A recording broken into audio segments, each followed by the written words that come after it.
mayamda ngasida America da hauji sauna irang thokliba nigan miyoi ama black nupa ama maki maming George Floyd ko nupa ama sikhibagi maramda mayamda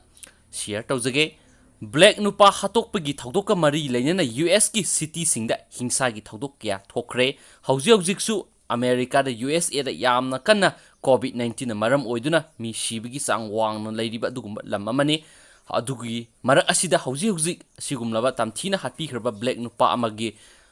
matang asida miyam iho horakpaga mari lenana mayamda share khar tawjage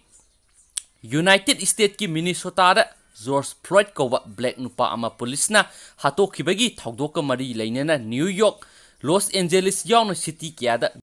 mi singna COVID-19 laisa thoksadana hingsana thanba protest kya tawkhre Zalino Chizinarami haiba thawdo amaga mari leinana police na phaba matamda George Floyd asi officer amana makhurida makhuna namsilaga thamkhibadagi sikhibane mihat pegi mawong aduda yamna pendaba amasum hokhiba matam kaya sida black American singbu police na tathina tawduna lakpadagi mapham kaya da irang thokhibane protest tawbada police ki car sing mai thaba yum mai thaba amasum store sing thugaiduna lut tawbagi thawdo kaya thokli mi lising kiana marks uptuna amasum social distancing karimata tawduna protest torokpa maramna hanadagi COVID-19 dagi phibam khwaidagi sokliba leba asida amukke hena aruba phibam oirakadra haine health experts singna nungnangba pokli hawkhiba irai numita kanglup kiana ingtana protest tawki adubu matungda mamangi ahingda thokhibagumna protest kharana hingsagi thabak sataba horakhi laiba asida irang thoktaba maphamsi irai leitre Protesters singna Renogi City Hall mai thadoki amasum pharaga North Dakota da protesters singna hingsa gi thabak kya satharakpadagi police na tear gas kapki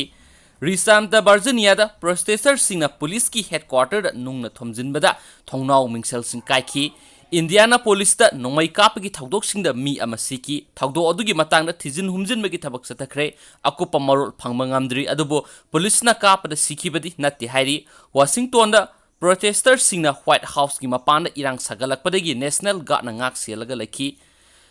Philadelphia da ingthaba mawong amada satakhiba protest ama kona hingsa yorokpadagi officer tarahumdai sokhi thawdo aduda police ki gari yamdrabada mari mai thakhi atai mafam kaya da su mai sakpagi thawdok sing thokhi Salt Lake City Los Angeles New York City da su irang kya thokhi New York City da NYPD New York Police Department ki Trisher anina nungna thomjilakhiba protesters singda thousand badagi protest kya tukhi thawdo aduda mi siba natragana sokpa yawrabra haibagi paudi phangdri alaka dadi ingthana protest tawki madudadi police officers sing elected official amadi miyamna junogi waterfront mamangda ingthana protest tawki protest ihan hana tawkiba city Minneapolis tadi police state troop amasum national guard ki members sing na mapangal uthoktuna protesters sing lambi dagi pumtak ta anki Protest tawbada hingsa gi thawdok kya yorakpa asina maikai kya da wakhal yamna nungai handri dukan phakairaga lut tawba amasum maram sadana mang takhanba kya asina protester masel gi marakta su nungai na handaba kya thwali city taraga tarukta mi lisim ga sahungi mathakta phajanki masigi manungda Los Angeles khakta da mi sawa gi mathakta yawki hairi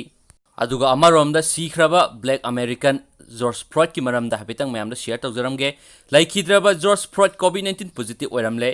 Ikuidana United States ki Minnesota da police officer amana makhurida makhuna namsilaga thammadagi laikhidraba black American George Floyd asi hawkibe April tha da COVID-19 positive oiki amasum siraba matungda su test tawbada positive oiki haina medical examiner gi report amana hairi